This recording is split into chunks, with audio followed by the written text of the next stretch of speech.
ઉપલેટામાં ફરી એકવાર રોડ રસ્તા અને પાણીની સમસ્યાને લઈને મહિલાઓએ નગરપાલિકા ખાતે આક્રોશ વ્યક્ત કર્યો છે। રાજકોટ જિલ્લાના ઉપલેટામાં નગરપાલિકાની બેદરકારી અને નિયમિત કામગીરીને લઈને શહેરની જનતા ખૂબ જ પરેશાન છે।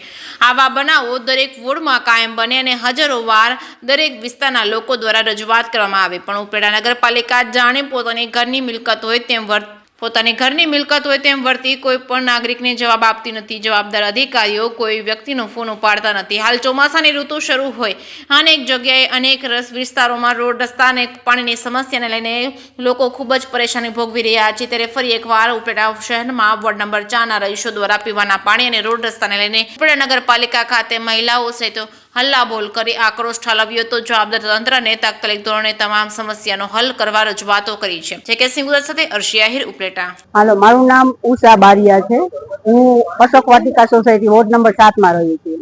આ બધી જો અમારી સોસાયટીની બૈરાઓ છે। આજે 10 દિવસથી ઘરે પાણી નથી આવ્યા। રોડ રસ્તાઓ એકદમ ગાળા કીચડ છે। છોકરાઓ હાલી નથી શકતા, સાયકલ લઈને સ્કૂલે નથી જઈ શકતા।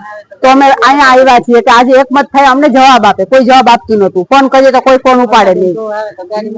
ગાડીમાં જોવા આવે ખાલી માઇનોરી, ખાલી એની પૂરું કરવા પૂરતું કે ગાડીમાંથી નીચે પગ નથી મૂકતા। કોની પાસે જાય? અહીંયા આવ્યા છીએ કોઈ પણ કેટલી વાર અમે 2 કલાક અમારી ફાળવી, ત્યાર પછી લોકો આવ્યા અને હવે અમને આશ્વાસન આપી છે। હજી થાય ન થાય એની કોઈ અમને ખબર નથી। એટલે આગળ અમે સરકારની માંગ કરીએ કે આગળ તમે આવી રીતના જે પબ્લિક આમ જનતા છે એની માંગ લ્યો તમે, ત્યારે કંઈક આગળ જોવો કે આ જનતા ક્યાં જાય, શું કરે, કોને કહે।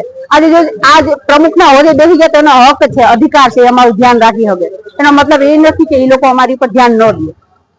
અમે એવું ઈચ્છીએ છીએ કે આ આમ જનતા ઉપર જોવો થોડું, અને આમ છોકરાઓને પાણી, રોડ રસ્તા એ બધું એના તકલીફ દૂર કરો।